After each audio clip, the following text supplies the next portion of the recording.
place in hybrid format, and would like to remind participants of the following points. Before speaking, please wait until I recognize you. For those participating by video conference, click on the microphone icon to activate your mic, and please mute yourself when you are not speaking. And for those on Zoom, at the bottom of your screen you can select the appropriate channel for interpretation, either floor, English, or French. And for those in the room, you can use the earpiece and select the desired channel. A reminder that all comments should be addressed through the chair. So, pursuant to Standing Order 1082 and the motion adopted Thursday, September 18th, 2025, the committee shall resume its study of Canadian energy exports, and I would like to welcome our witness on this first hour. From Unifor, we have Lana Payne, National President, and colleagues, as you know, all of our witnesses have mandatory onboarding, and that... Jennifer needs to get that in. She's trying to get in. Okay, we...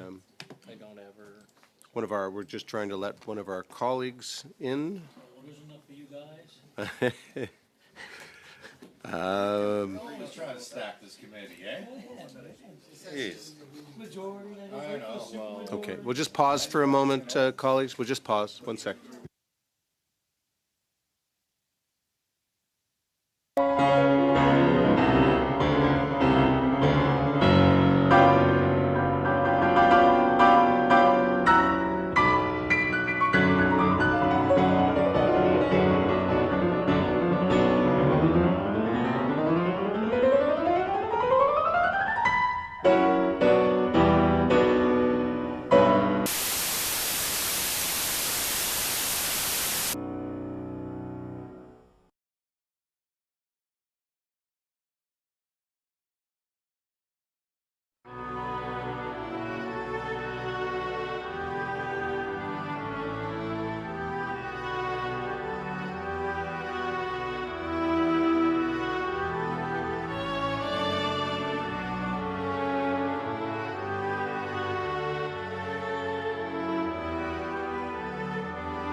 Good conversation about antelopes. That was now a prairie animal, Corey. Lots of them in Saskatchewan. Ms. Payne, welcome. Got a committee that you have all to yourself for the full hour. I know there'll be some good questions, and we really look forward to hearing from you. You have 5 minutes. Great. Thank you very much, Chair, and good day to all of you. Just so that you know, Unifor is proudly Canada's energy union, with 15,000 members working in oil and gas extraction, natural gas distribution, HVAC, electric utilities, petroleum refineries, chemical production, and nuclear energy, all the way from Newfoundland and Labrador right through to British Columbia. Our members work in production. They maintain a significant portion of the over 700... Ms. Payne, if we could just get you to pause. We're having a bit of a sound issue. Okay. Or is it my ears? No. Oh, okay. Yeah. Is it on my end? Because I can hear you all very well. You want to put the microphone in the middle of your mouth there? Okay. C'est le son dans la salle qui marche pas. The interpretation works really well. It's the sound in the room that seems to be not working. Okay, very good. Go ahead, Ms. Payne. Yep. Okay. Can you hear me now? Yes. Okay, this is great. I knew we would get it working sooner or later. So I will continue. Our members work in production. They maintain a significant portion of the more than 750,000 kilometers of pipelines in Canada. They run oil and gas refineries, biofuel facilities, midstream transportation, downstream distribution, industrial and commercial use, and heating and cooling infrastructure. They build and refurbish nuclear reactors for CANDU Energy.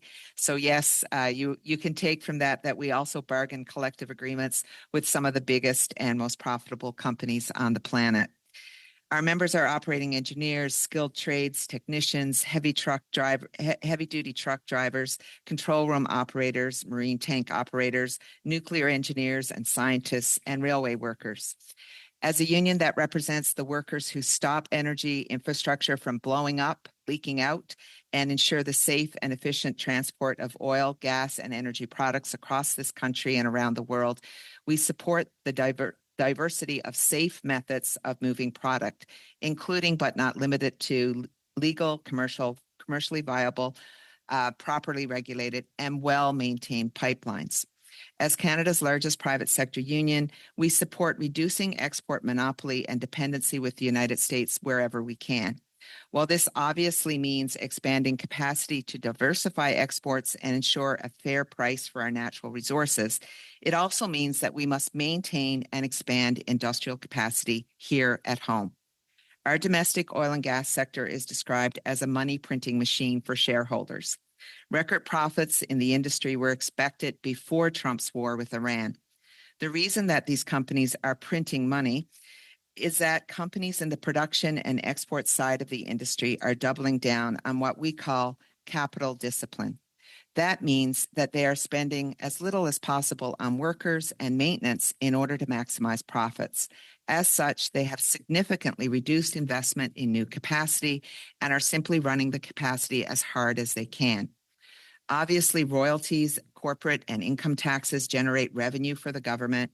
Most recently, fuel taxes have been reduced for consumers. Energy workers' wages and jobs, though, are one of the only other ways we can keep some of that revenue in this country. I hear a lot of it across the spectrum that we support energy workers, but this must also translate onto the shop floor.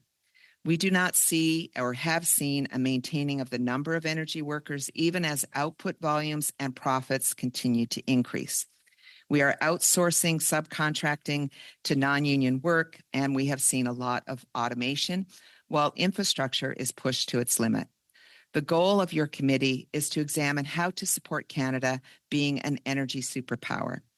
I want to be clear that without domestic capacity for refining, chemical, and plastic production, Canada is simply subsidizing the energy superpower to the south or helping economies around the world before securing our own.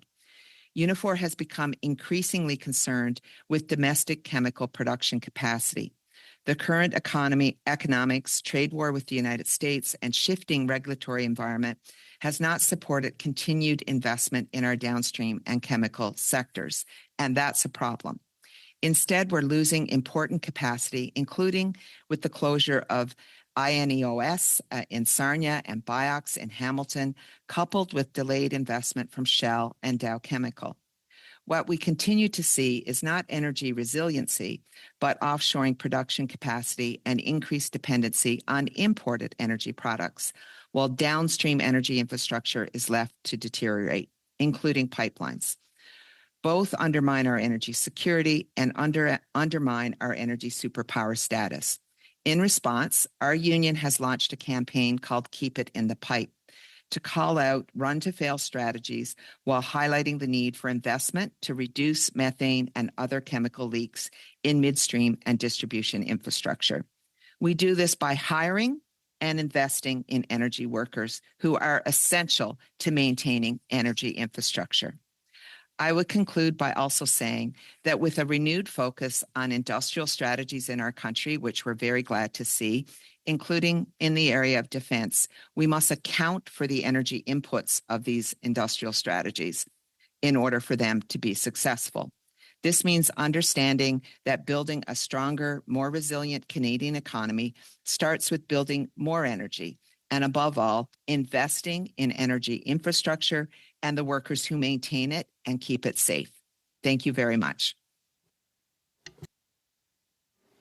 Thank you, Ms. Payne. And now we're going to go to our first round of questions and comments. We're going to start with Mr. Millett for 6 minutes. Mr. Millett. Thank you, Mr. Chair. Thank you, Madam Payne, for taking the time to meet with this committee.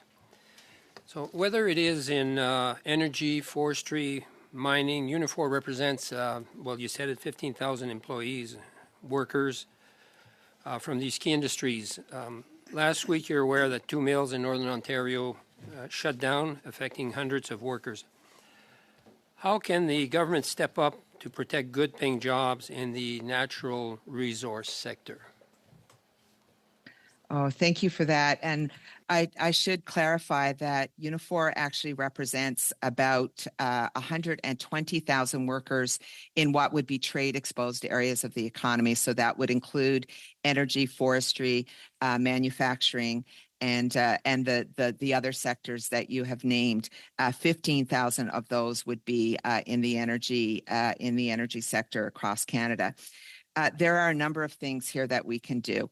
We have to obviously look at how we build industrial strategies to support Canadian production and Canadian jobs, and we've seen a start in that regard. But I would say with respect to the forest sector, I myself have just been part of a task force on the forest sector with a number of company representatives. We have made and are submitting very soon our final document to the government in terms of how we need to first stabilize the industry, because obviously, whether it's the softwood duties that we are seeing in the industry or the tariffs on softwood lumber, this is making it very difficult for the industry to operate. So we have to support as much as we can the supply chain of the forestry sector, from sawmills to paper mills to pulp mills. And as you've pointed out, we have lost way too much production over the last 6 months across our country. So we have to look at how we stabilize that. That means supporting that infrastructure where we can, and then looking at how we expand our domestic market for forest products, for lumber. That means looking at how we match these two crises we have in our country, the forest crisis with the affordable housing crisis. And if we can find a way to make sure that we're scaling up in that regard, building homes in factories and building homes as quickly as we can for Canadians in an affordable fashion, we can actually take some of the pressure off of what we are losing now in terms of our inability to export as much as we would to the United States because of the crushing costs of these duties and the tariffs themselves. Thank you, and thank you for clarifying that there's over 120,000 workers in these sectors represented by you. When a well-paying job is created and is lost in such places as where I'm from, Timmins, Kirkland Lake, Hearst, or Cochrane, what does that mean for the surrounding communities, and how important are these jobs to stimulate the local economy from your point of view? Yeah, extremely important. As you probably know, our sawmill in Ear Falls was recently curtailed there and idled. And the reality is that these are, particularly in smaller communities around Canada, this is the economic engine. And when a good paying union job disappears, that impacts the entire community. And we see communities being dismantled as a result of that economic engine disappearing. And it's very concerning. It means that the workers themselves have to likely are displaced, and they end up having to go and work in other industries, often long distances away from home. So eventually these communities do not have the support that they need to support their infrastructure there, to support their services, and that is a very big problem. And we have seen this before, particularly in the forest industry in small communities across Canada, which is why it's so incredibly important that we have a national industrial plan to support the forest sector across this country. And that also means to be able to have access to affordable energy so that they can operate these facilities throughout Canada. Thank you. In the energy sector, the oil sector, as more experienced workers retire, are the younger workers filling up the employment gap? And is that intake sufficient to meet the labor demand of all these energy development that we're looking forward to having? I mean, in the current facilities we would have, I would say you're seeing two things happening. One is a push by companies to automate and to use AI and to use advanced technology, which often displaces workers. And we're not opposed to technology. I don't want to leave you with that impression. But what we would like to see is, in order to maintain very good energy jobs in this country, we also have to make sure that we're maintaining the infrastructure and the energy infrastructure that we have. And that is a critical piece where we have been seeing a deterioration in that regard. So we would like to see regulations that enforce and make it I would say more possible to improve the maintenance of infrastructure. This also helps us maintain very good energy jobs in the sector all across the country. And that's been why we've been talking about Keep It in the Pipe, our campaign, which is about maintaining infrastructure for sure, but it's also about protecting the environment and making sure that we're reducing emissions. Thank you. Thank you, Mr. Millett. Thank you both. Mr. Danko, you have 6 minutes. Thank you, Chair, and Ms. Payne. Thank you for joining us this morning. Of course, organized labor has a very proud, strong tradition in Hamilton, and our government has been very clear in our goals to protect Canadian jobs, to protect the Canadian economy, but not only protect, but to expand, enhance, and provide workers and families the opportunities that they deserve for the future. So my first question is you talked about Unifor representing, I think, 15,000 members working in oil and gas extraction. And currently we're at record high production limits in the oil and gas energy sector, record high exports for LNG. And these are really highly trained, highly skilled, highly specialized workers. So could you give me a state of the current workforce? Are there jobs available right now? Are those positions being filled? Is it a competitive job environment? And where are those workers being trained and brought into the workforce? Well, for sure, what we have seen is, obviously these are highly skilled jobs. I've named some of the work that our members do. It's not just in oil and gas extraction. It's in maintaining the distribution pipelines, all of that work as well. And of course, we have proudly represent nuclear engineers at CANDU and scientists. So throughout the energy sector, we have a lot of members and a variety of experience representing different types of workplaces and jobs.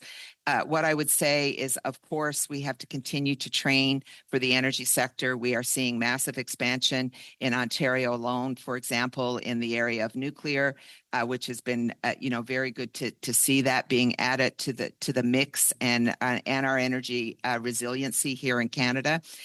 This requires people to have all sorts of skills, so we have to make sure that our educational institutions are properly funded and well funded to be able to support the training in the energy sector.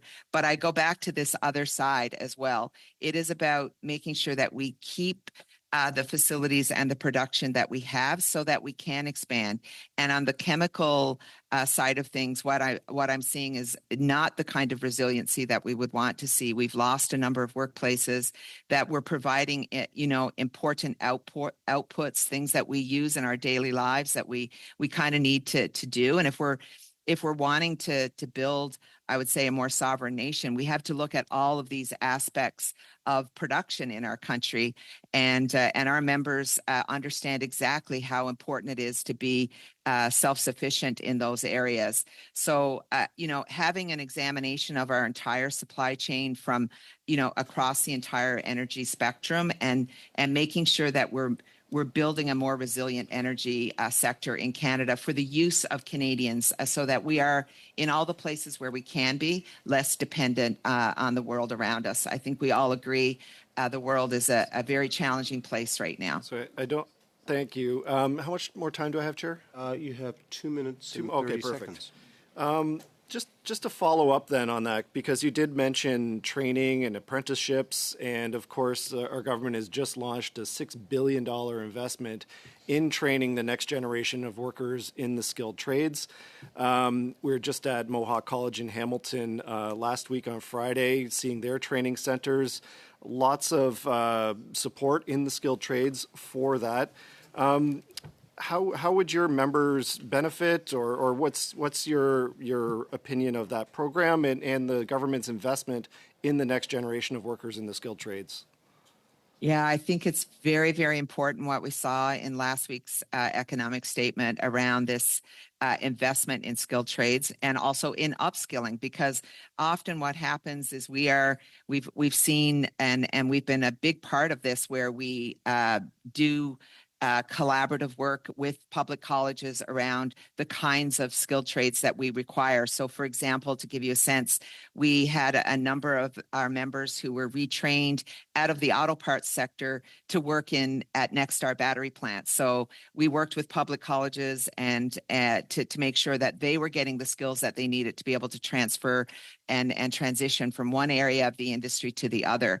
And I think when we talk about skilled trades, it's about apprenticeships. Yes, it's about making sure that employers are investing in these apprenticeships as much as government will put investments in the training side of things. We also need employers to be welcoming and to have apprenticeship as part of their continuum of how it is we train workers.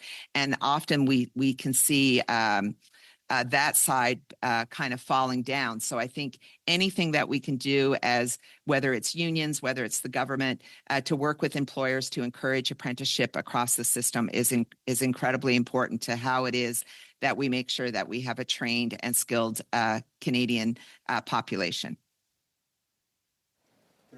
Thank you. And my last question would just be on Buy Canadian policies. What we need to do as a federal government to strengthen and enhance Buy Canadian to make sure that our investments in infrastructure are benefiting Canadian workers, Canadian suppliers, Canadian materials, and the Canadian economy. And a quick answer, Yes. Ms. Payne. Big fan of Buy Canadian. Let's see this in all the places where we can. We can build the new VIA trains that are currently being considered. We would love to do that in our facility in Thunder Bay. We can look at the cars that we build in Canada. Governments can buy the vehicles that we build here and make sure that they're part of government fleets and municipal fleets. We build transit buses all over this country from Winnipeg to Quebec. Let's make sure we're buying Canadian, using Canadian steel, using Canadian aluminum to do all of that. Thanks for mentioning Winnipeg, and thank you, Ms. Payne. Monsieur Simard, 6 minutes, allez-y. Merci, mon ami Thierry. Est-ce que je peux juste prendre 3 secondes? Thank you. Can I just take a couple seconds to make sure that our guest is getting the interpretation? Are you getting the interpretation? Okay, it's working. All right, thank you. Thank you, Ms. Payne. This is quite interesting, your opening remarks were, and the discussion you had with my colleagues. One thing grabbed my attention. You said the energy sector is a money-printing machine, and I agree with you. I completely agree with you. Now, the question is, what do they do with this money?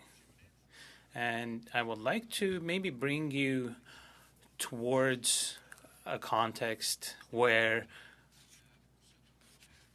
the question becomes, what's the ratio between worker and oil production?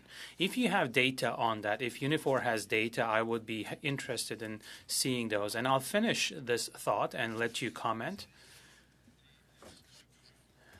Now, what I understand from the big oil companies and what we see currently is that they are not interested in assuming the infrastructure investment-related risk. That gives them a lot of leeway to opt for automatic systems, but they're not really super interested in investing in the infrastructure, but they have the money for it. If you look at data from 2021 to 24, you have $130 billion that these oil companies have made. And in the current circumstances, I know that with the geopolitical circumstances, they are making record levels of profit with the price of oil being so high. So I'd like to know what you think about this. Do they have leeway to be investing more in their infrastructure? And do you think that it is the role of the government to be investing in these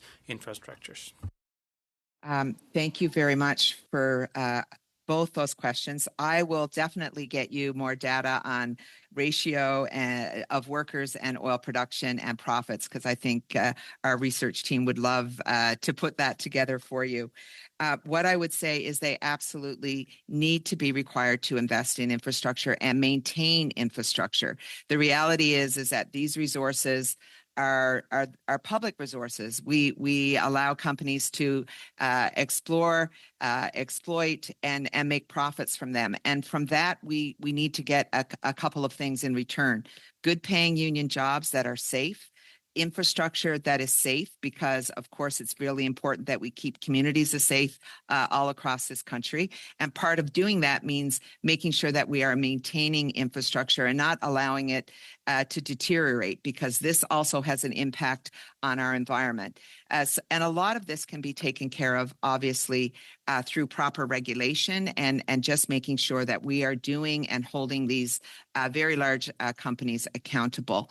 And I think that there is more that we can be doing on that front. And we have made a number of submissions around how we can improve regulation and oversight, so that once the facilities are built, we are doing everything possible to keep them safe and to employ energy workers. Because the reality is, with all of the automation that we are seeing, we are displacing workers out of the sector. And what we need to do is, if that is true and technology is doing that, then on the other side, we have to get a return. And I would say second to that return is what we do with our royalty regimes in this country. How do we make sure that we are getting a fair share of the return of these profits back to Canadians and to the Canadian governments, so that we can reinvest them in other parts of society? And that's why you are probably hearing many commentators now talk about how oil is at a very high price. It's likely to go further because of what is happening right now in the Middle East and with the war, the U.S. war with Iran. So we have to be prepared that if the price of oil and gas goes through the roof even further, how do we capture some of that to make sure that we're making things affordable for Canadians? Because I can tell you from many of the people that we represent, things are very unaffordable right now, and I think it's only going to get worse. Oui, merci. Je vous encourage. Vous avez indiqué un peu plus tôt que Thank you. You were saying that Unifor had some ideas and had some proposals about how to hold these companies more accountable, and I would encourage you to maybe forward that information to the committee. That could be then included in the report. Now, I don't know if you have information on this, but when you look at the ownership structure of the biggest players in the oil and gas sector, you quickly realize that at 60%, these big companies belong to American interests. And you also end up seeing that in terms of the royalty, they sent maybe $80 billion to their shareholders without necessarily investing in infrastructure. So you have about $12 billion that we're missing out on per year. And if you have information on this, and I will end this, and with this, the big question I ask myself is that, are we still winning overall with the oil and gas industry? Are we not missing out on something? Because these companies are making record levels of profits, and the citizens, are they really getting a good return on their investments for their money? Ms. Payne. I believe there's more that we can do to capture some of the massive profits that are there, and also if that means capturing them and then reinvesting in things that oil companies are not doing, such as renewable energy, those sorts of things. This is definitely something that I believe a legislative framework can get us to. Thank you. So, colleagues, we're going to go on to our second round, and we are going to start with Monsieur Martel for 5 minutes. Oui, merci, merci, Monsieur le Président. Merci, Madame. Thank you, Chair. Thank you, Ms. Payne, for being with us today. I was listening to your opening remarks, and you said, well, how can we help Canada become an energy superpower? Well, now, how is it possible that we're not a superpower with the natural resources we have? We don't have refineries here, and we cannot export LNG to Europe. And I'd like to hear what you think, what your point of view is. I mean, isn't this work that should have already been done? We are now talking about Canada becoming an energy superpower, but why are we not already one with everything that we own?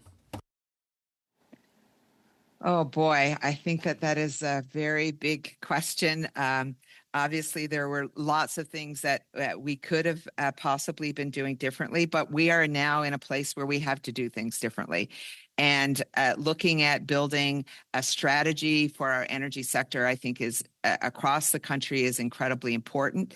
That means building critical infrastructure in all the ways that we can. It means, and I know you're going to hear from Can Do Energy in your next session, I think that that's incredibly important. We need a diversity of energy from all sources right now.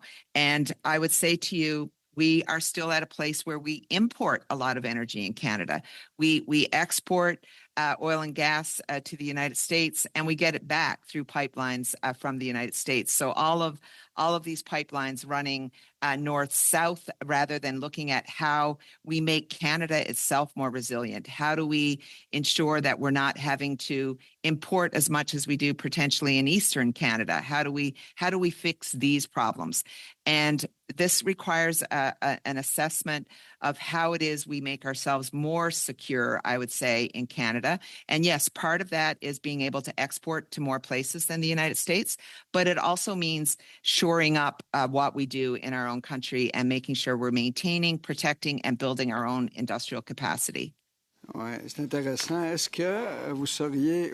That's quite interesting. Would you support the construction of a pipeline from the west to the east to reduce our dependency on the American marketplace and create 100% Canadian jobs? I believe, obviously, pipelines are part of the solution here.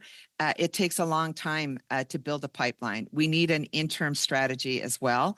And one of the proposals that we have put forward since last year, particularly when the trade war started with the United States, is that we look at how can we increase our capacity of shifting oil from the west to the east via the railway. We put a lot on the railway right now. We are currently able to transport crude oil from Western Canada to Sarnia, for example, if we were to do it by railway. But we could increase that capacity, and that would help, I think, a lot. So there are any number of ideas here that can get us to a better place, and some of them will be interim solutions, and some of them, like pipelines, will be longer-term solutions. Some of them will also be that we have to invest in more electricity, we have to invest in nuclear, we have to, frankly, invest in solar and wind. We have to do all of it. If we are to be an energy superpower, we can't just be an energy superpower in one aspect of the energy sector. We have to do it in all the places. Payne, vous parlez de stratégie. Ms. Payne, you talk about strategy, but we need to also build.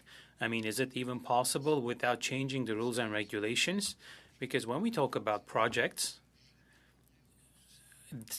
one has the impression that these will never see the light of day. Yes, we do have to build. there's no doubt about it. And I mean, I see it, and sometimes the political moment, the bureaucratic situation is not catching up with the political moment. So we just have to make sure that all of Canada is rowing in the same direction right now, which can be hard. But honestly, I don't think any of us thought that we'd be in the kind of crisis that we're in right now in terms of this trade war with our closest ally. And that has caused us all to think about things in a different way. And it means that we have to, for sure, make sure that our own economy, particularly when it comes to energy, but the entire industrial base of Canada is being not just protected, but that we are building our own capacity Thank you. here at home. Thank you both. Thank you both. Wow. Mr. Saini, you have 5 minutes. I wanted to talk to you, Mrs. Payne, about the forest sector. I know there are problems in that industry, but provincial government has also a lot to do with it. Federal government can provide some subsidy, but when it comes to the levies that the government charge on harvesting the timber, can you elaborate your viewpoint on that? Yes. With respect to the forestry sector, I would say to you, you are exactly right. Most of the forest industry is provincially regulated. Obviously, fiber access is determined by provincial jurisdiction. What we really need to see here is, and I believe you'll see some recommendations along this line, is the federal and provincial governments working more closely together to make sure that we are doing this. Obviously, we need to be able to support and stabilize the forest sector across the country, and that can't just be done by the federal government. You're absolutely correct. It has to be federal and provincial governments working hand in hand. And I would hope that we can get to that place, because honestly, we need a sustainable forest sector, not just for today, but for generations to come. It is a manufacturing sector. It's important to the industrial economy of our country, and we have to get it right. But that also means we've gone through a decade of companies basically being crushed with these softwood lumber duties, and that has prevented many of them from investing in mills and plants in Canada. It has made it very difficult for them to be able to operate. In some cases, they are losing investment all over the place. So the reality is we have to come to terms with that. We also have to get to a place where we are using procurement in Canada at the provincial and federal level to use more wood products. And what we have seen is almost a hollowing out of some of these manufacturing facilities. We've just had 2 furniture making facilities in the province of Quebec that have closed, basically because of what we are seeing with the United States. So how do we as a provincial and federal governments come together to support our industrial capacity in Canada? And I fear if we don't get this figured out, it's going to be too late. So more collaboration is absolutely required here. Currently, we have 10 provincial government and 3 territorial government, and we have a federal government. Is it not practical that we should have a Minister of Forest for which can look after all of Canadian forestry? Because I think this is one of the biggest problem is that the 3 level of government are not working hand in hand, and making it very difficult. The second thing I wanted to ask you, your viewpoint on the tariffs that U.S. has levied. This has been going on for last 25, 30 years. We go to court, we win those cases. American lobbyist is so strong, we get some money back and they're back into it. Can you give us your viewpoint on those? Yes, I mean, I believe there are a number of things that we can do to have more collaboration between provinces, and it starts with having a structure. So I would say it's not just provincial and federal governments that need to be part of that, but employers and unions. So we create a tripartite structure where we are developing and making sure that an industrial strategy for the forest sector is being implemented, being evaluated, that there is obviously touch points so that we can make sure that it's actually working, and force people to come to a table to say, how can we make sure that we not just preserve and stabilize this industry, but transform it? Because there's much that can be done there. Yes, I understand the very challenging nature of the softwood duties that we are experiencing from the U.S. We have some companies right now in Canada who are facing almost a 50% duty, and then a tariff on top of that. This is, almost impossible to operate in terms of that kind of environment. The reality is, though, that the U.S. does need our lumber. They do need to be able to have a supply from Canada and a stable, secure supply to Canada.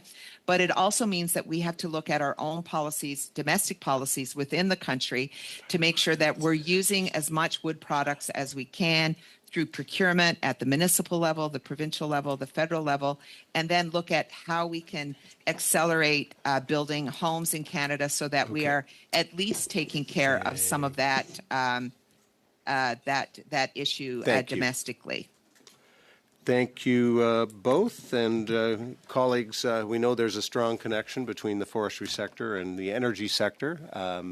We are studying energy exports, and so just a reminder on both sides of the table about that. But Monsieur Simard, 2.5 minutes. C'est très bien de le rappeler, Terry. Donc, That was a very good reminder, Terry. I'm going to talk about the forestry industry. Thank you.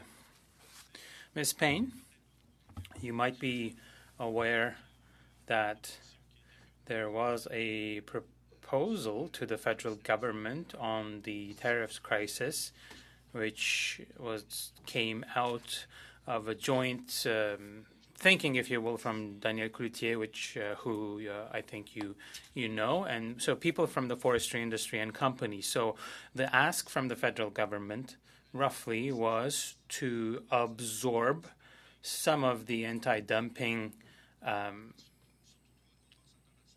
and compensatory fees, because these are still obstacles at the border. And I think we're past the $13 billion range at this point in time. And you were saying that no company can survive with what's going on at 45% or higher. So I'm still waiting for an answer from the government. When I look at what's happening,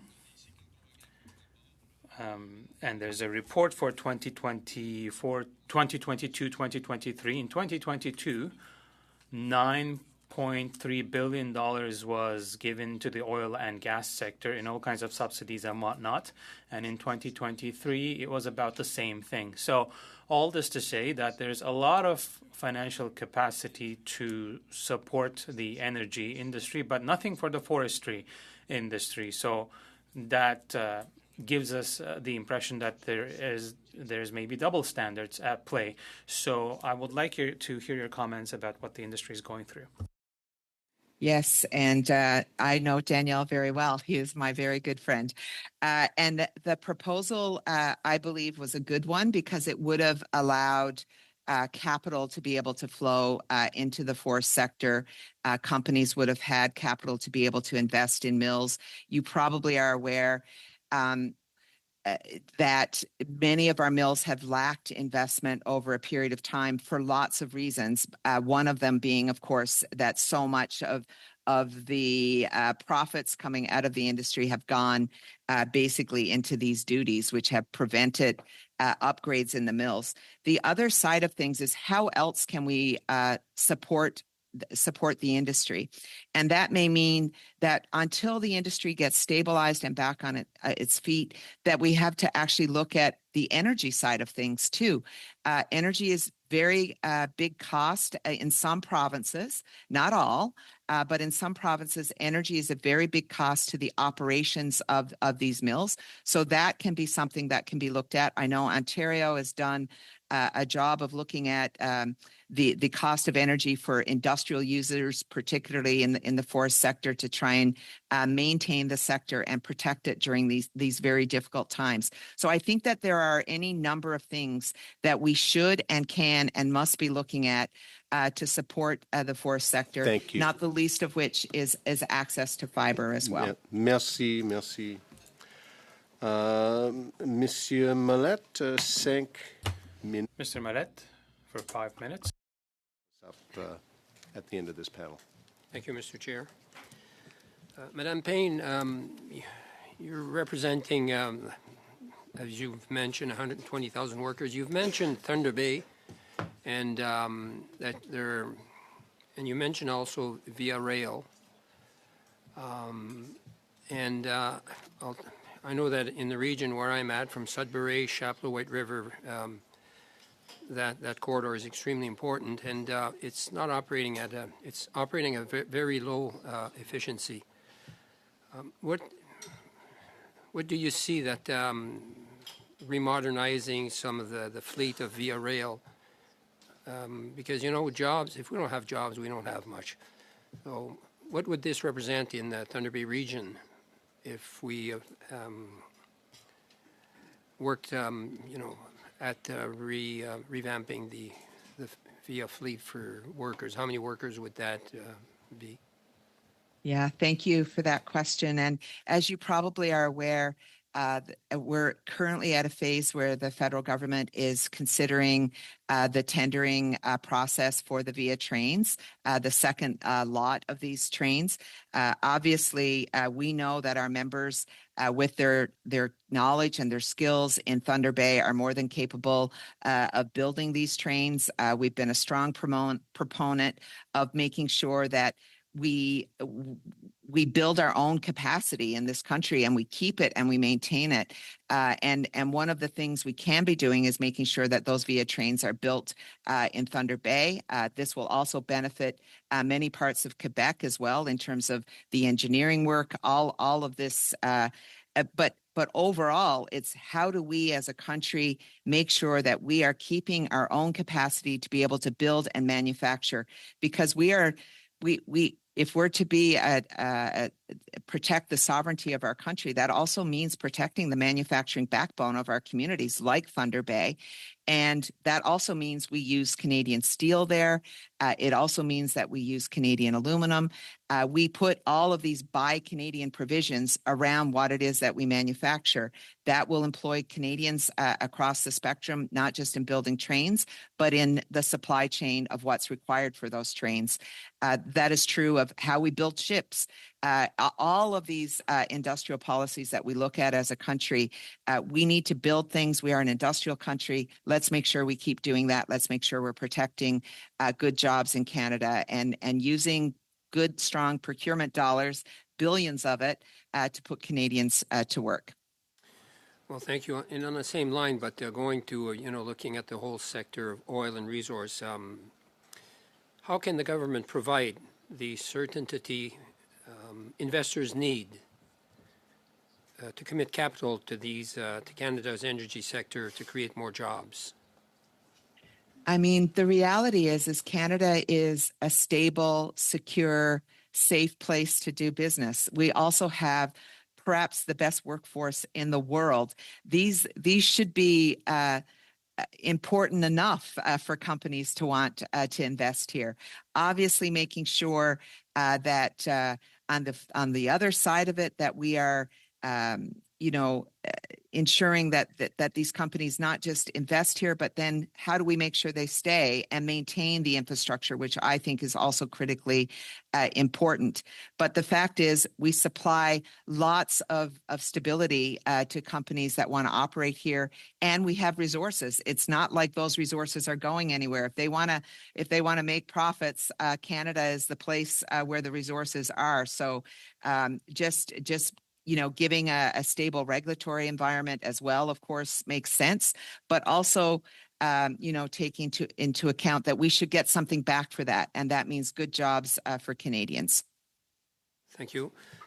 Well, Northern Ontario has been struggling in many regions where there's the youth are leaving the regions.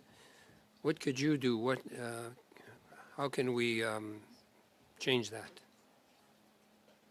Well, I do believe part of changing it is making sure that there are good jobs there. If there aren't good jobs in Northern Ontario, or I would say I'm from Newfoundland and Labrador, so NP, I understand this challenge of trying to keep people in places where sometimes we're economically challenged. But Northern Ontario is also rich in resources, whether it's mining, whether it's the ability to be able to have skilled workers to build trains and manufacture and operate and build infrastructure. It's incredibly important that we put obviously the resources around that being able to happen. I would also say we also need to provide strong public services for Northern Ontarians. That means that they should have access to good health care and good education the same way that we do in other parts of the province. Thank you. Thank you both. And wrapping up, our first panel is Monsieur Saint-Pierre, 5 minutes. Thank you, Mr. Chair, and thanks for allowing me to intervene in my first commentary on this committee. And my colleagues, I appreciate the opportunity to work with you. Merci.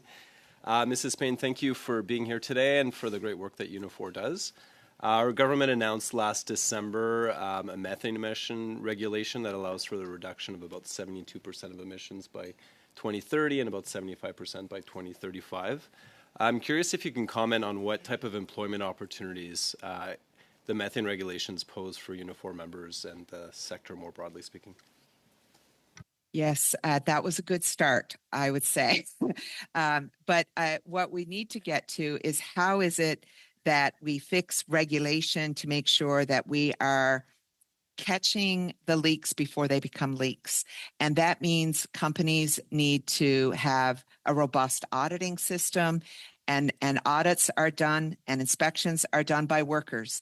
So the way that we activate the methane gas kind of protections is to make sure that we have workers doing that work. And right now, I would say we are deficient in that regard. And so it really becomes about making sure that the companies are doing what we expect them to do. And the regulations are one part of that, but it's also about employing workers to ensure that the infrastructure is being maintained, it's being inspected, it's being audited. And if you don't have enough people doing that, we're going to continue to have a problem in terms of the release of methane leaks into the atmosphere. Thanks. Maybe a follow-up question on that. So you mentioned auditing. There's also detection services or methane mitigation technology. Are there any lessons that Canada could learn from reducing emissions in the methane sector? And how can we export this knowledge to other parts of the world? How can we seize this as an energy export opportunity for Canada? Absolutely. If we're able to develop a new and better technology in this regard, then of course we would want to showcase it and sell it to the world. But the reality is, even with the technology, you will still need workers to maintain the infrastructure.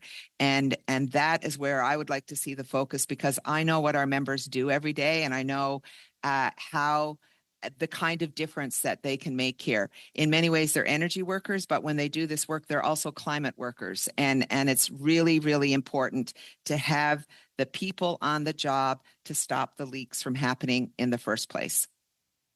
Great, thank you. And Canada also has a very robust clean tech sector.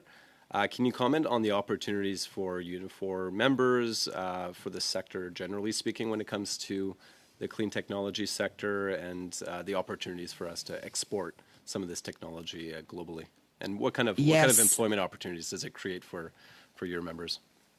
Well, I'll speak about one specifically because I think it's really important, and it was, the creation of a battery plant in Windsor, Ontario, the Next Star battery plant, which of course is extremely important. Yes, it's about building EV batteries, but it's also now about how we use batteries to store energy. And this is going to be incredibly important for our country.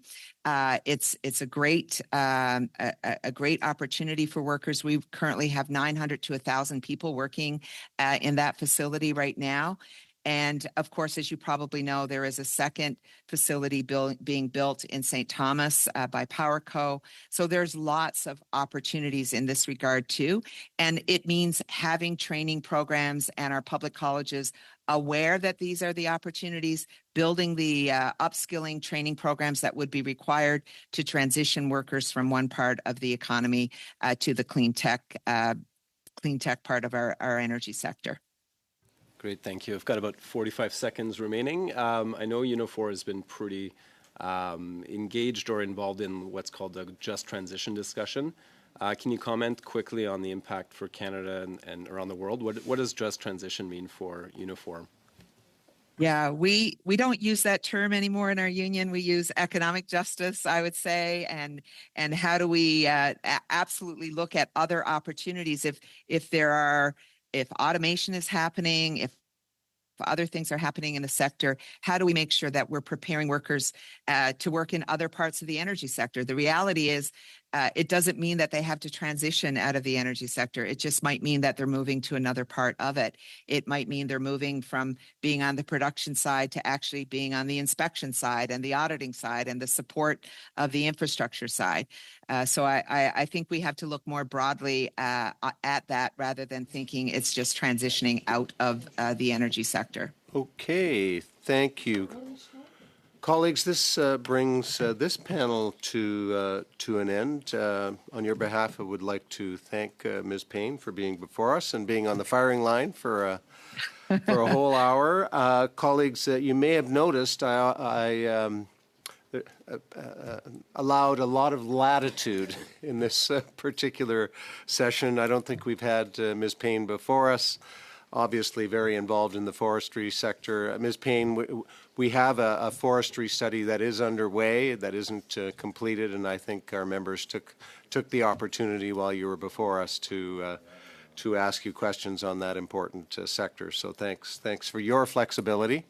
And very happy to comply, yeah, and our 25,000 forestry members will be very happy that we got those questions. Okay, and this will be part of the public record that can be used.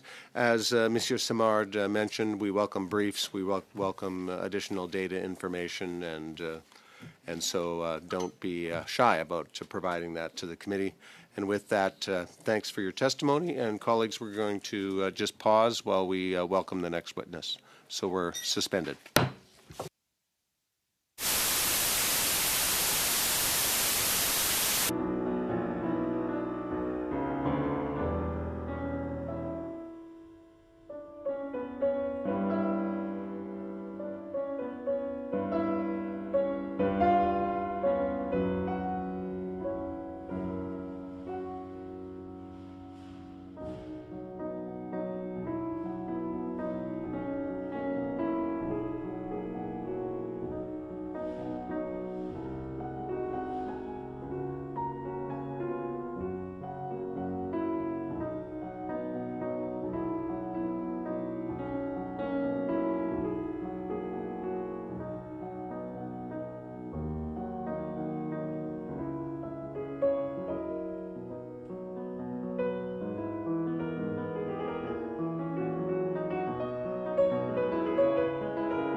We are back in session and we'll resume the meeting.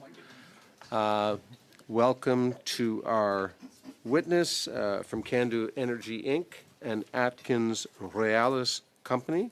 We have Todd Smith, Vice President, Marketing and Business Development. We've conducted the mandatory witness onboarding test. Oh, no. Sorry. Yeah. Clerk. Got to catch those things. There we go. He's in person. And welcome. Nice to see you, Mr. Smith. And I think you were in the room when I mentioned the previous procedural issues. Please wait until I recognize you by name before speaking. All comments addressed through the chair. And you will have 5 minutes for your opening remarks, and then we'll open the floor to questions and comments from colleagues. Mr. Smith, you have the floor.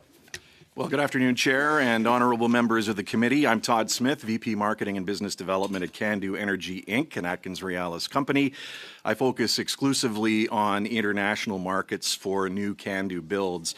Thanks for the opportunity to speak with you here today about export opportunities for Canada's Candu nuclear reactor technology, particularly in the context of rapidly growing global energy demand and opportunities for new Candus here at home. Globally, the dominant energy challenge isn't just climate ambition, it's energy security caused by global conflicts and geopolitical threats, but also rising electricity demand, affordability, and scale. Population growth, industrialization, electrification, digital infrastructure, and AI are driving power requirements to levels that many countries aren't equipped to meet with their existing systems. In many regions, electricity demand is forecast to grow by 50 to 100% within 2 decades. And this creates a clear and time-sensitive opportunity for Canada's nuclear technology, Candu. There are 4 questions I want to answer for you today. The first one is why nuclear and why Candu? Nuclear energy remains one of the very few technologies capable of delivering large-scale 24/7 power over multiple generations. And Candu reactors are the most unique of the 6 large-scale technologies on offer globally today. Candu was designed at Chalk River, Ontario back in the 60s by scientists and engineers with energy security and fuel security top of mind. And it's still Canadian intellectual property today. Candu is the only reactor that uses natural uranium for fuel, reducing reliance on enrichment infrastructure and geopolitically sensitive supply chains. In fact, it's the #1 reason countries like Poland and Turkey are considering Candu today. Candu has the highest capacity factors globally. Candu units routinely operate above 90%. The top reactor in the world with a lifetime capacity factor of almost 94% of its nameplate is Cernavoda 2. That's a Candu reactor in Romania. Candu reactors are well suited for countries like the Philippines and other countries across ASEAN, whose grids are growing but not yet at the scale of the larger economies. Candus have a long operating life, at up to 100 years, with refurbishments providing decades of predictable power and price stability for the regions that they operate in. Candu has the unique distinction of being built on time and on budget. The Darlington refurbishment is the latest example of that performance. Earlier this year, the last of the 4 Candu units was returned to service ahead of schedule and under budget by $150 million. The second question I wanted to address is what markets align with Candu. Several regions show strong alignment between rising demand and Candu's strengths. Central and Eastern Europe, Southeast Asia, Canada's reputation as a reliable, non-politicized supplier is a decisive advantage in the long-term infrastructure decisions in these jurisdictions. The third question is, what is the economic value for Canada? Candu exports are among the highest value industrial exports Canada can offer. Almost 100,000 people are employed in Canada's Candu nuclear sector. With each Candu contract signed at home and internationally, the number of highly skilled, well-paid jobs will grow in Canada's Tier 1 nuclear ecosystem.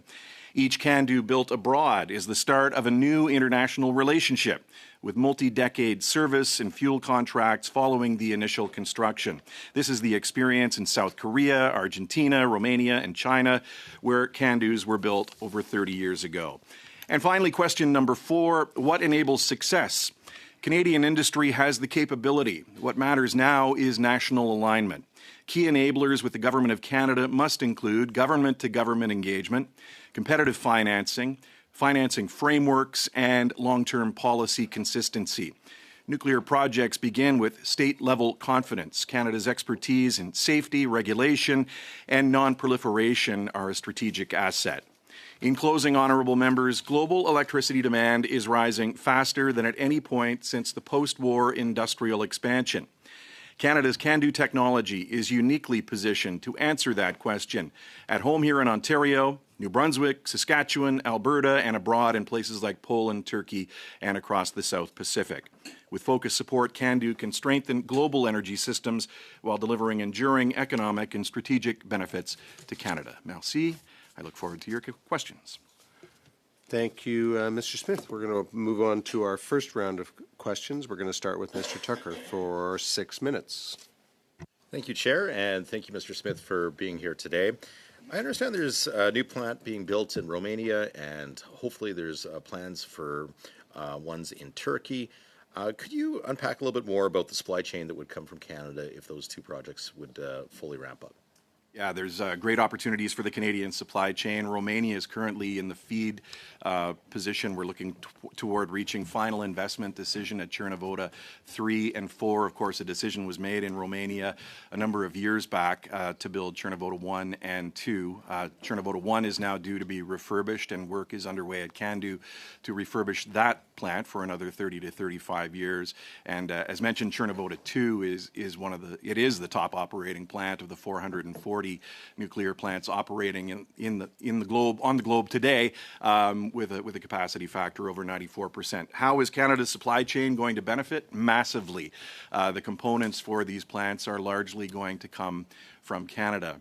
For each refurbishment that happens, about 70% of the work will come back to Canada. So that'll be the case with Cernavoda 1 when we start our work there. For Cernavoda 3 and 4, we could see 70% of the components coming from Canada, which means our supply chain, which is already the envy of many nations around the world, will grow. And with the policy certainty that comes from having the final investment decision that we'll hopefully reach later this year, it'll be an opportunity for our supply chain partners like BWXT and Valin and L3 Harris and many others in our supply chain to scale up, create even more jobs to meet the demand that's going to come from that Romania project. Fabulous, and we could actually make Canada a truly an energy superpower if these things come together. You talked about financing and the importance of such, and we have a government that I'm old enough to remember when they referred to nuclear as a sin stock. What would be effective financing options that this government should consider in be it the Romania 3 and 4 and or Turkey? Yeah, I would say hearts and minds have changed, here in Ottawa when it comes to nuclear, and certainly there is an understanding that, if countries are going to be able to meet their net zero targets, but also meet the massive increases in electricity that are needed, that there is going to have to be a full Team Canada approach for us to win these contracts in jurisdiction. When it comes to financing specifically, Export Development Canada has been there for every international build that has been built, previously in the 1980s and 90s and early 2000s. Export Development Canada is there for the Romania project as well. We've seen the announcements coming from EDC, and certainly EDC has been engaged in the project that we're currently seeking in Poland as well. EDC has been engaged in the Turkey bid also. So we're actively engaged in a competition in those two countries as we work to final investment decision in Romania. But it's imperative because the 5 other actors that we see, or the other technologies that we see, are largely supported by their sovereign as well, be it the Russians or the Chinese, certainly the US and the Koreans, and then the French. So it really is a national strategy that surrounds that includes financing for these projects. In each case where EDC has been part of a build in a country, be it South Korea or China or Romania in the past, that debt that has gone into the project from EDC has been repaid, and in a very timely fashion as the reactor comes on board, which is a net benefit, obviously, to taxpayers here in Ontario. And speaking Canada. of reactors and playing up a little bit of your past experience as a Minister of Natural Resources in Ontario, there's going to be a decision made by the national government. I would be forced into making a decision over heavy water versus enrichment. With thinking back to your days in knowledge when the SMRs came online in Ontario, or the decision was made, that uranium is going to be needed to be enriched. So if we are going to be this energy superpower, either we're going to have to enrich uranium in Canada and be a sovereign country, and or carry on with CANDU, but we're also going to need heavy water production. With your experience, which one would be the easier of the two to complete? Well, definitely talks are already underway with different countries around the world and even here in Canada to get a heavy water supply ready. But if we stand it up in Canada, to get a heavy water supply Yes. in Canada, well, obviously it would mean jobs for Canadians and a reliable place to have that heavy water plant. Those negotiations are occurring now with my team at AtkinsRéalis. But certainly, it's most important, I believe, that we take advantage of the technology that we built and created. Engineers 60 years ago had the foresight to build a reactor that used natural uranium, where you didn't have to rely on another country to enrich your uranium. The natural supply of uranium is abundant in your province of Saskatchewan, Yes. and obviously a great boon to the economy of But Saskatchewan. circling back on the enrichment side for the SMRs that are being built, where do you think that enrichment should take place? Quick answer, please. Yeah, that'll have to come from another jurisdiction. And currently, right now, the largest jurisdiction when it comes to enrichment is Russia, and the UK and US are relying on Russian enriched fuel to power their nuclear you. fleet at this moment. Thank you both. Mr. Gay, 6 minutes. Smith, thank you very much for being with us today. Much appreciated. There is talk about the federal government having an upcoming nuclear strategy for the federal government. What would you hope to see in that strategy? Yeah, we're anticipating this strategy. We believe it's very important for the economy here in Canada, but also energy security as well.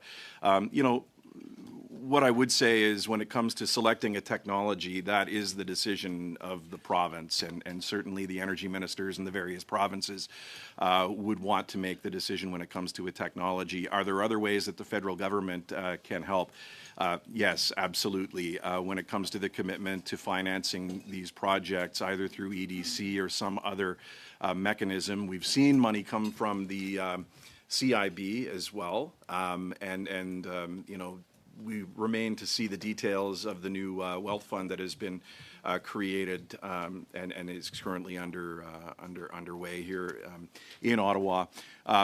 Certainly, I believe that what we're facing internationally, and that's where most of my work lies, is in different countries.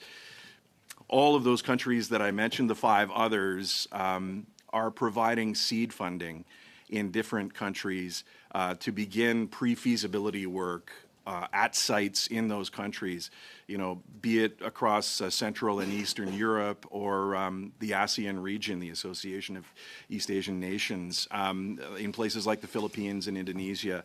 So I think it's very important that, as the Canadian government is the owner of the Canadian CANDU technology through AECL, Atomic Energy of Canada Limited. It's very important that, while we're out at AtkinsRéalis and CANDU Energy promoting CANDU around the world, that the federal government is there as well. We've seen that as of late, whether it's in Poland or in other jurisdictions.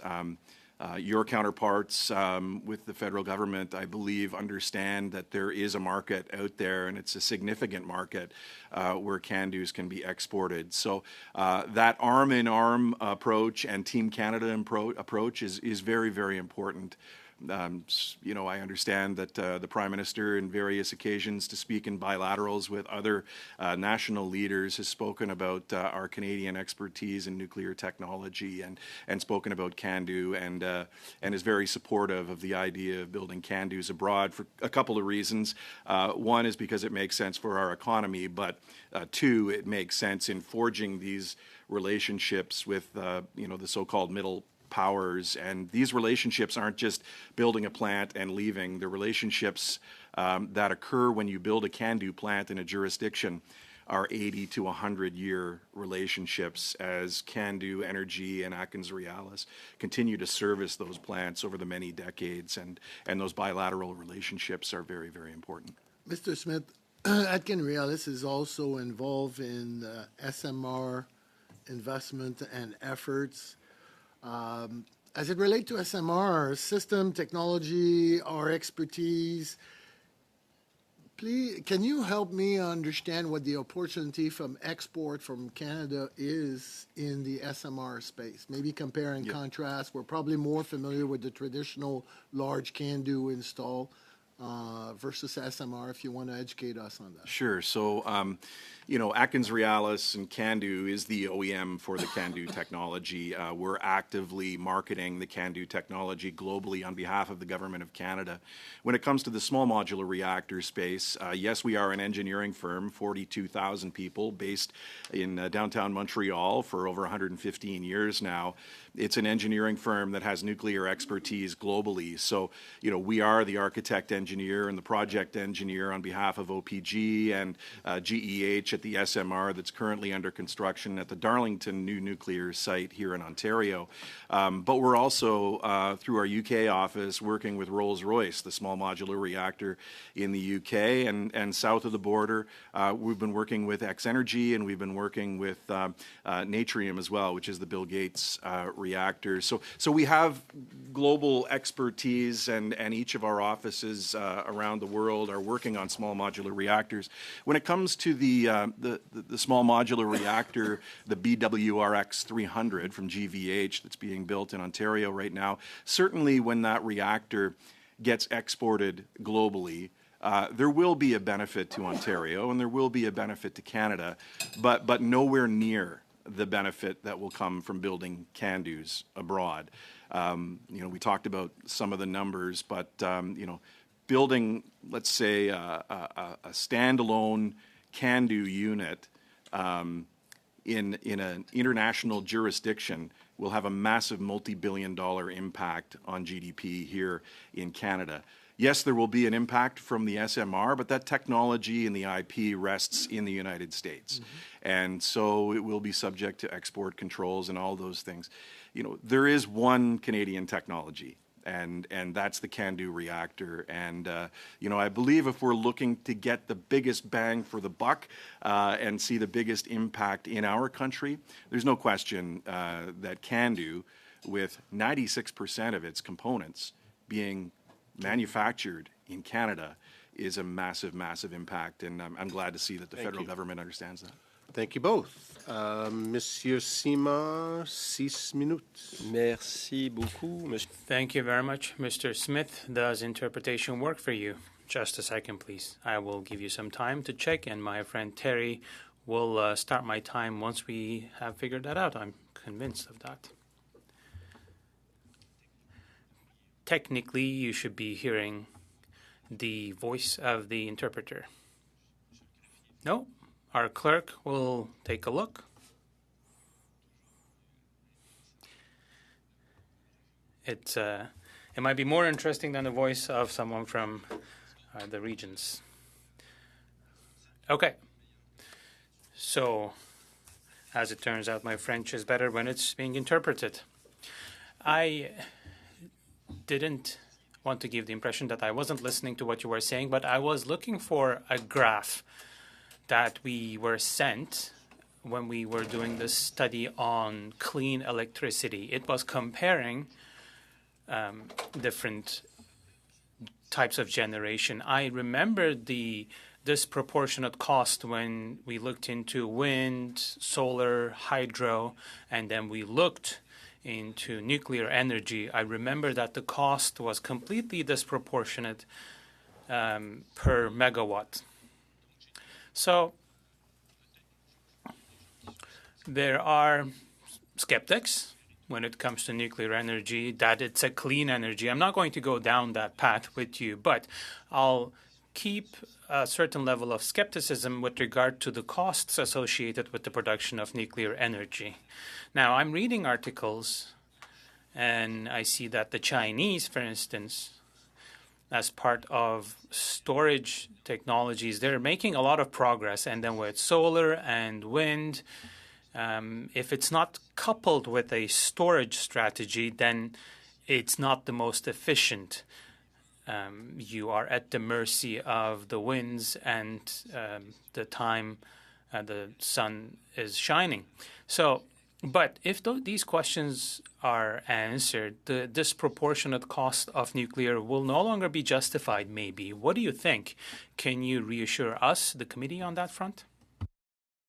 Yes, thank you for the question. To compare apples to apples in this situation. And when we're comparing nuclear to wind and solar, we're comparing baseload power, which is there 24/7, versus an intermittent source of power in wind and solar. And you're absolutely right. We used to call storage in Ontario the Holy Grail, and there wasn't enough storage. What we did when we were analyzing the different forms of electricity at the Independent Electricity System Operator in Ontario, both when I was the minister and my successors and predecessors were in that role, was to ensure that when we were comparing the cost of wind and solar with nuclear, we were adding storage to that cost so we could compare a firmer supply. Even then, it's not the same as having nuclear, which is there 24/7. So the other thing about nuclear is that when it comes to a land use perspective, you're talking in many cases, and I'll use Bruce Power as an example, approaching now 7 gigawatts of electricity coming from a relatively small piece of land on Lake Huron.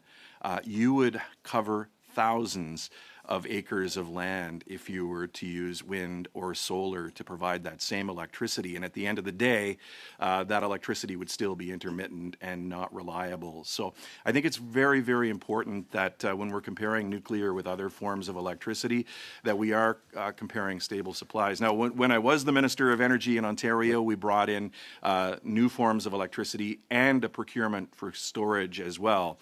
And at the end of the day, nuclear compared to wind and solar paired with storage came out relatively the same at about 9.5, 10 cents a kilowatt hour. Et voilà, et je vous donne pas tort là-dessus. Now, I'm not saying you're wrong. Let's by all means compare apples to apples, and everyone is aware that solar and wind are intermittent forms of energy. These are, yes, intermittent forms of energy, but the cost and efficiency of storage, I'm not an expert, again, in this matter, but in my research, I'm seeing that progress is being made at a very fast pace. So I don't personally think that for Quebec it would be interesting to explore nuclear because the cost is too high, and we have the storage capacity to manage the intermittent aspect of these other sources. But when I'm looking at the technological advances on the electrification of transportation, I think that it's completely possible in the next 10 to 15 years that we end up with storage technologies that would be at acceptable cost, and that will be able to offer us a certain level of security with intermittent sources of energy. But on the nuclear front, yes, the cost is high, and the management of waste is also quite costly. So is there not a time when the cost-to-benefit ratio might tip in the other direction, and nuclear becomes a less interesting technology, especially as the others are making progress, and then there is the waste management aspect of it as well, and then the facilities require a lot of maintenance too, right? I don't know if you have projections on this or analysis that you could provide to the committee. I think it's important to understand the economic benefits that come with nuclear as well. I touched on them earlier, but you're talking about 100,000 jobs currently in Canada's nuclear sector, and these are good-paying, well-paying jobs. There are some jobs that materialized from the Green Energy Act in the province of Ontario, for instance, but those jobs didn't stick around very long. And to be frank, those energy installations, be it wind or solar, won't last nearly as long as the nuclear projects that have been built and the ones that will be built into the future that will have a stable return for ratepayers over the 80 to 100 years that they will be in existence. I think the other piece when it comes to storage of waste, in the price per kilowatt hour in Ontario, and I focus on Ontario because that's where most of the CANDUs are in Canada. We have Point Lepreau and New Brunswick, obviously. But in the price per kilowatt hour, a chunk of that is designated to deal with the spent fuel and waste from the nuclear facilities. And so that will be spent in building a deep geological repository where there is a willing host community in Ignace in northwestern Ontario with the First Nation support as well. And the Nuclear Waste Management Organization is busy working on that project. Thank you both. Monsieur Martel, 5 minutes. Merci, Monsieur le Président. Thank you, Chair. Mr. Smith, for me, nuclear is a form of energy that I appreciate. It's reliable. You don't need water. You don't need the winds to be blowing. Now, I have a question. I don't know if you'll be able to answer. Why in Quebec is there this negative perception of nuclear energy?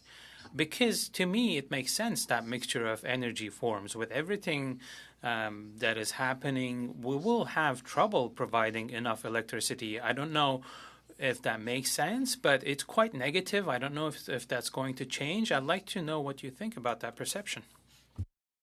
Members around the table that might have a first-hand reason for that, other than me. I do live in Ontario and grew up in New Brunswick. And I do know that there were 2 nuclear plants at Gentilly in Quebec. They were CANDU plants that provided reliable electricity to the people of Quebec. A few weeks back, I was a guest speaker at an event with Investissement Québec in Trois-Rivières, and many members of the nuclear sector from Quebec were there. So in spite of the fact that there are no longer operating nuclear plants in Quebec, there is still a significant number of companies that provide components and expertise to CANDU reactors globally. And, I wasn't part of any decisions that were made back in 2011 to close the plants at Gentilly, but I know there was a serious impact on jobs in the Trois-Rivières region, but other parts of Quebec as well. The other thing is, I think, and this is just me as a former Ontario energy minister talking, Quebec has been very fortunate for decades to have abundant hydroelectric power. And the opportunities to continue to build hydroelectric are diminishing. And so it's very, very important that Hydro-Quebec and whatever the government of Quebec looks like later this fall really takes a good hard look at nuclear. I believe there is a place for it in Quebec. C'est intéressant. Monsieur Smith, la Nouvelle-Écosse a récemment... Quite interesting. Mr. Smith, Nova Scotia had a decision with regard to uranium. So if Quebec were to lift its moratorium on nuclear energy, what do you think the economic windfall, the benefits would be for the province in terms of the labor and the workforce? Nova Scotia or Quebec? Quebec. Quebec. Well, there would be a significant impact on Quebec. I think, the more we see CANDUs being built across Canada, the more the economy will begin to flow from east to west. So uranium from Saskatchewan will make it to the east coast. It already is at NB Power at Point Lepreau. I believe for Nova Scotia, and they just signed an MOU with the government of Ontario to explore the small modular reactor that's being built at Darlington. I believe there's also potentially a nuclear play in St. John or just outside St. John at Point Lepreau for another CANDU, enhanced CANDU 6 reactor that could support not just New Brunswick's power needs, but also Prince Edward Island, Quebec, and potentially Newfoundland and Labrador as well. So, I know that the federal government is interested in looking at this pan-Canadian approach to electricity, and I believe that strategically locating CANDUs across the province does make sense because it provides that baseload 24/7 power that is so necessary to have a functioning, reliable grid.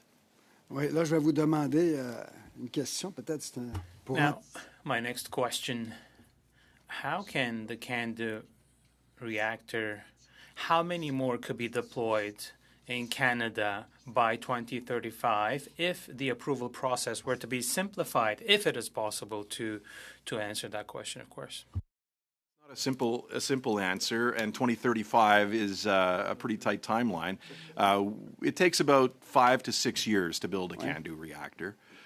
So, if we do receive approvals, and there has to be environmental assessments and certification at the sites, that takes about 2 years. You can do the math.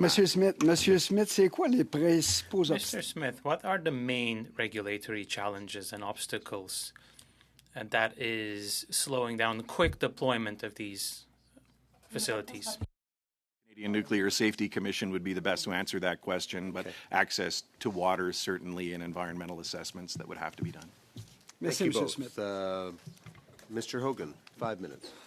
Thank you, and thank you, Mr. Smith, for being here. As you noted in your opening remarks, the world is looking for secure energy sources, and that need is certainly accelerated because of the war in Iran. I was looking at some stats today. China is 80% of the photovoltaics market. In 1 month, their exports of photovoltaics jumped from 34,000 megawatts to 68,000 megawatts, just to give you a sense of how much the world is looking for secure sources right now.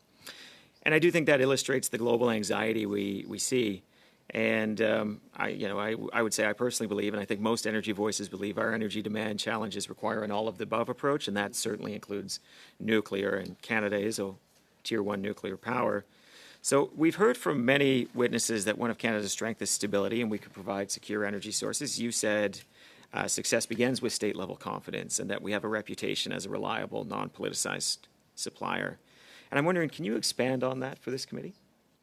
Yeah, sure. And I agree wholeheartedly that now, because of the geopolitical events that have been occurring and really dating back to 2022 with the Russia unprovoked invasion of Ukraine, created a sense of heightened insecurity across Europe and other places as well. There is this demand for stable electricity supply. I would say stability and certainty are key. So back when I was the minister in Ontario, the CEO at Bruce Power, Mike Renchek, would always say that it's imperative for us and for our incredible supply chain that we have across Canada to have the certainty from government, from policymakers, that these projects were going to go ahead. And these projects don't happen overnight. There's careful planning that goes into ensuring you have the proper cadence of building the human capacity that you're going to need to build and operate the plants, but also giving the supply chain the time it needs, especially for long lead items, some of the larger components in the reactors to be built on time to meet the day that they're supposed to go into the ground.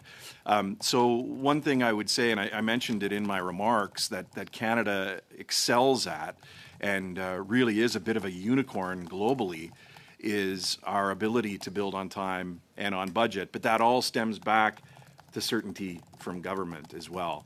And, completing the refurbishment project at Darlington, a $13 billion, nearly $13 billion project ahead of schedule and under budget is something that's very rare with most of the other nuclear companies globally, but it all starts with policy certainty from government. Yeah, and I would say steady and stable is probably even more important in this sector for ephemeral reasons, right? Nobody wants to see chaos in the nuclear space. It creates general anxieties in an environment where, sometimes there are anxieties expressed about what could happen, what might happen. Of course, we've all heard horror stories and seen challenges.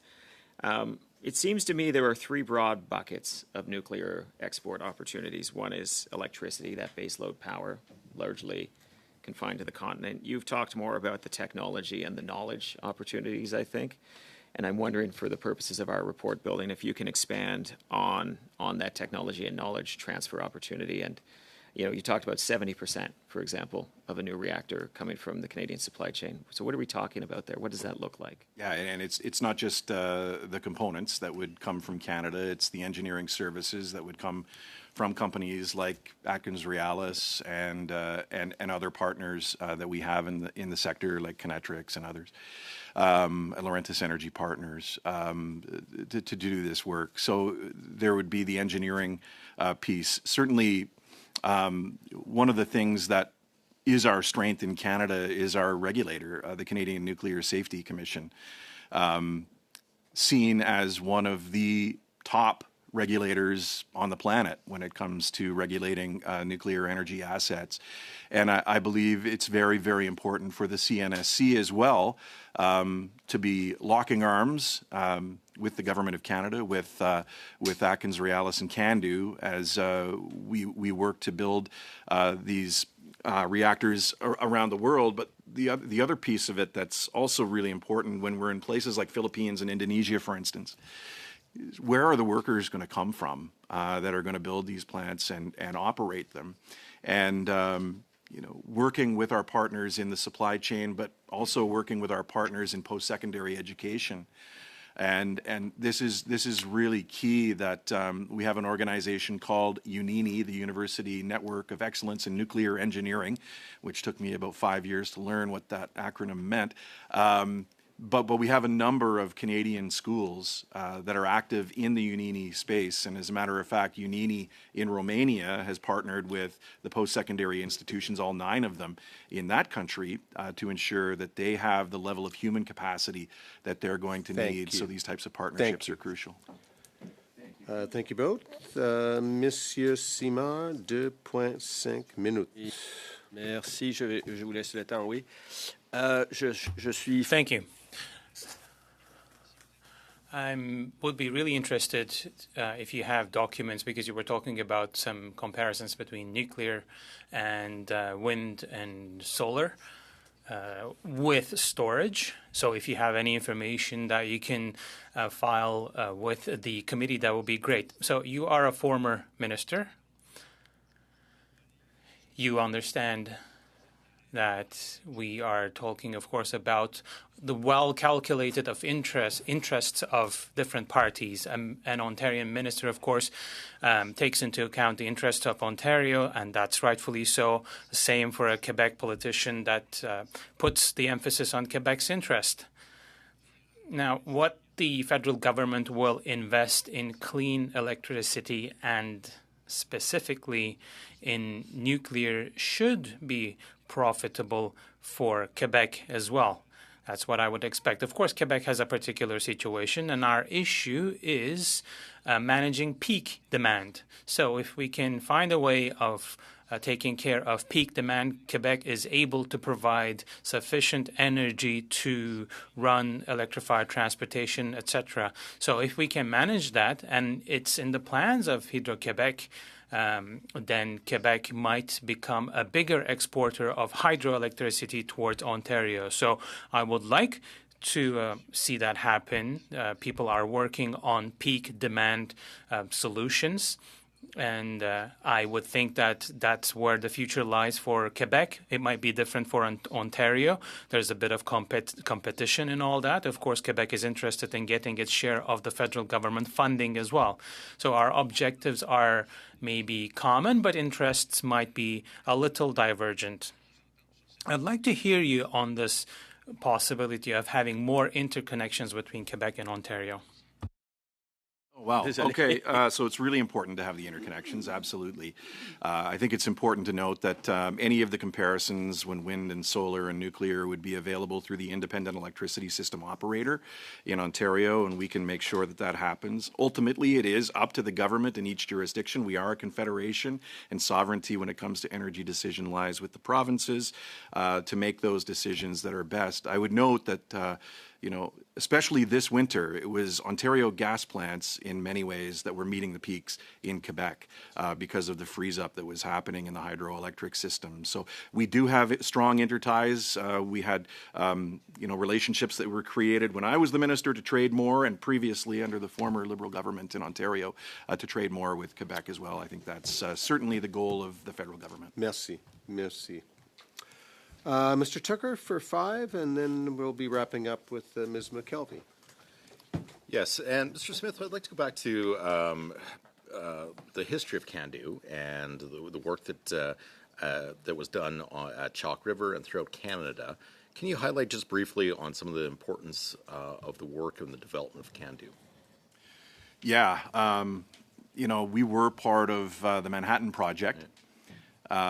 I believe until our Canadian engineers and scientists and the government realized that the goal was to build an atomic bomb in the United States. And at that point in time, our Canadian engineers and scientists focused more on building clean, stable, reliable energy at home that would be able to be built using the fuel from our country, but also building the components in our country. And I think one component that I haven't mentioned here today is the production of medical isotopes, which are crucial not just to Canada's health system, but to the world. And there's a tremendous opportunity in front of us. So that work continues today, actually, at Canadian Nuclear Laboratories and AECL in partnership with our teams at CANDU to develop these medical isotopes that are a byproduct of the heavy water design that was created many years ago at Chalk River and has continued to evolve into larger and larger units like the enhanced CANDU 6 and the units that we see at Darlington today. The Monarch, though, is that the Gen 6 reactor that you were speaking of?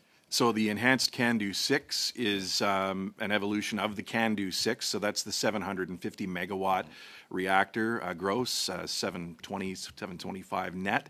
And then the Monarch that currently exists in Darlington is about a 900 megawatt facility. And those are the same units, roughly the same units that are operating at Bruce Power. But the next version of the Monarch, there was a public ask for funds from Canada.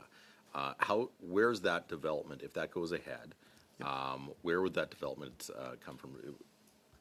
Well, it would come from our teams at Atkins Realis that have been funding this project over the last number of years to ensure that we had a gigawatt scale reactor as well on offer.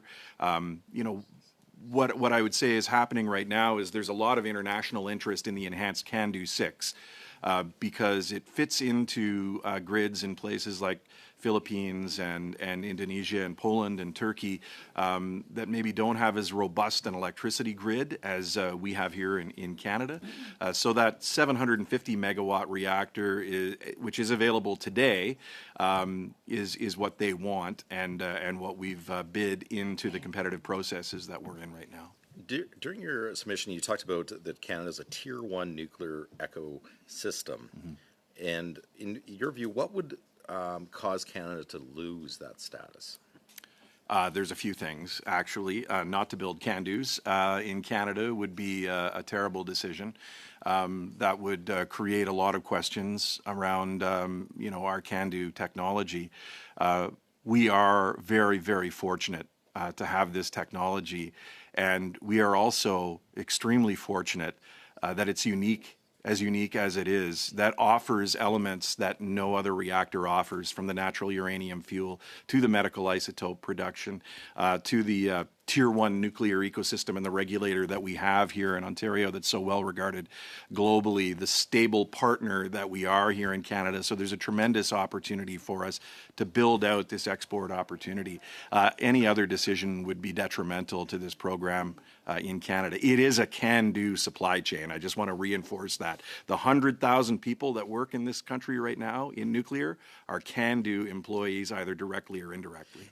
And along the same importance of the export license and export potential, we have grave concerns on what's happening at the Canadian nuclear laboratories with the all-American owned companies taking over. And this is where it should scare anyone that's following nuclear or works in nuclear, is what the Liberals have done is outsource the management of Chalk River, which developed CANDU and does work on other reactors and nuclear industries.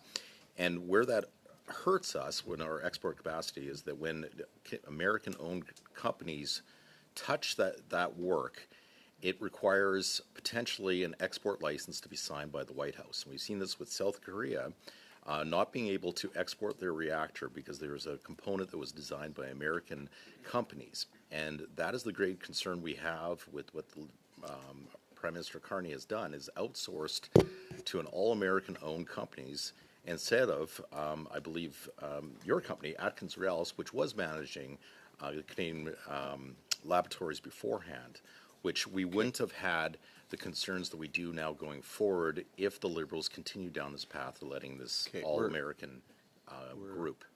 We're I don't know over if you have a little time, bit of comment. but I'll allow a quick response if Mr. Smith would like. Yeah, all I would say is, you know, we're confident. CANDU is Canadian IP through AECL, and Canadian Nuclear Laboratories are our partners. We have a very, very good relationship with AECL and CNL to export CANDUs globally. Thank you for that brief answer. Ms. McKelvey, over to you for 5 minutes as we wrap up this panel. Thank you, Mr. Chair. As a Durham Member of Parliament, our community is very fortunate to benefit from both the energy that comes out of the nuclear sector as well as the jobs. And thank you to Atkins Realis. I have toured your facility, and of course I walked in and my first question was, can I? And their answer was, of course you can trip the fake reactor. So thank you for that. Always fun to be able to press buttons in a place that you shouldn't be able to. My question to you really is around next generation nuclear and the work that Atkins Realis is doing. And I was wondering if you could speak to some of the opportunities, because we're talking about export here today. So of course you can export the technology, you can export the energy, but I think there's some things that you can do adjacent to these reactors, including the production of hydrogen and the production of medical isotopes. So I was wondering if you could speak to that economic opportunity as well. Good to note that you tripped the reactor on the simulator at CANDU and not the one at Darlington in your riding. That would be a totally different story. I think, you know, there are many side benefits to the CANDU technology. I've talked a little bit about the medical isotopes, which I should point out is currently a $3 billion opportunity, but globally into the 2030s is expected to be a $30 billion opportunity. So the more CANDUs that we build, the more opportunity to produce things like cobalt-60 and lutetium-77 and molybdenum-99 and actinium-125, which are used in treating different forms of cancer and creating theranostics. I think as things continue to evolve, certainly one of the byproducts of the CANDU reactor is tritium, and tritium is also in high demand as things continue to evolve in the world of fusion. And OPG in your riding has just announced a partnership as well. I forget exactly the name of the company, but I know that they're creating a center of excellence for fusion at OPG Darlington, and tritium will be a big part of that. So there is a component to the CANDU byproducts that used to be considered waste that are now actually of high value. So you know, there are many opportunities that come from a CANDU reactor. So thanks for pointing that out.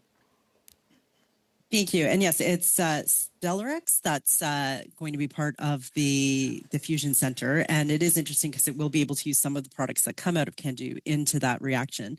But aside from the new opportunities that we do have in that completely different technology, how important is it that we really focus on one technology and doing it well? Is there an economy of scale? For example, we've benefited by having the same CANDU reactors in Pickering, in Darlington, up in Bruce, and is there the ability to exchange expertise, parts, a more stable supply chain? What are the benefits that come from going all in on one technology? And our sovereign technology. It makes total sense when you are seeing the benefits of having your own Indigenous technology and sharing the lessons learned, not just from Bruce Power to OPG, which is happening every day, but the Connexus group, which is the former CANDU owners group, which is actually also sharing lessons learned from the CANDU fleet globally, and the research and development that's happening at Canadian Nuclear Laboratories in Chalk River and the work that AECL is doing. As I mentioned earlier, this is a can-do ecosystem that we have created here in Canada with 100,000 jobs. And, I can tell you that with the backlog of work that we currently have at can-do now, with the refurbishments that just wrapped up at Darlington, but the ongoing refurbishment at Bruce Power, the refurbishments that are coming on the Pickering B side, and then the potential new reactors at Bruce C, and potentially 10 gigawatts of new reactors at Wesleyville in Port Hope, plus the possibility of New Brunswick and another point, LaPro, the Chernavoda 3 and 4, the refurbishment of Chernavoda 1, the refurbishment of Kinshan plants in China, and then Wolsong in South Korea. We have been on a hiring spree at CANDU. We've gone from 1,000 employees 2 years ago to 3,000. That's a 200% increase, and that's not just happening at CANDU. This would be happening in the supply chain and our other partners across the nuclear ecosystem. So to me, it makes 1,000% sense to move forward with the CANDU technology. It is our technology in Canada. Thank you, Ms. McKelvey. Thank you, colleagues, and a big thank you to Mr. Smith for his testimony today. Colleagues, I think you'll agree the voice of experience shone through today, and I don't know about you, but perhaps gives me a little hope that there's life beyond politics. So thank you, Mr. Smith. Again, as Monsieur Simard always says, we welcome briefs, additional information, and have really appreciated your testimony today. So thank you very much. A good meeting, colleagues. Colleagues, just a couple of things before we break. Our next meeting will be on Thursday, May 7th, where we will proceed with drafting instructions for the report on the energy export study. The analysts have put together a document to help with the drafting instructions, and this will be circulated by tomorrow, I believe. And you may remember our last report where they put an excellent frame in front of us, and of course we were free to add, subtract, multiply. So look forward to that. And with regards to the motion inviting Gregory Ebel, President and CEO of Enbridge, to appear before committee, the clerk has been in contact with Enbridge representatives and has been told that while Mr. Ebel is unavailable before the summer, they would be willing to send senior members of the company. Would that be acceptable to the committee? Acceptable to us, Mr. Chair. Okay. Ouais. Okay. Non. No, not acceptable. Non. J'en ai parlé avec Shannon la semaine dernière, donc... I talked to Shannon about it last week. Maybe before having that discussion, I would wait to see Shannon. I talked to Shannon last week, me too, saying maybe that's acceptable, but I said that in the same way as when we want to have a minister, we don't want to end up with the parliamentary secretary, not saying this to insult any of the two colleagues, but if you want to have the minister, we want to have the minister. Same applies to the CEO of a company. So they might want to be replaced by someone else, but What caused us to extend an invitation is stuff he said himself. So I would prefer that we have him as the witness. Monsieur Simard, Mr. Gay? Mr. Chair, moi aussi, j'ai parlé à Shannon. I also spoke to Shannon when she said that to me. I said on our side we were okay if the CEO was going to be replaced by a senior executive.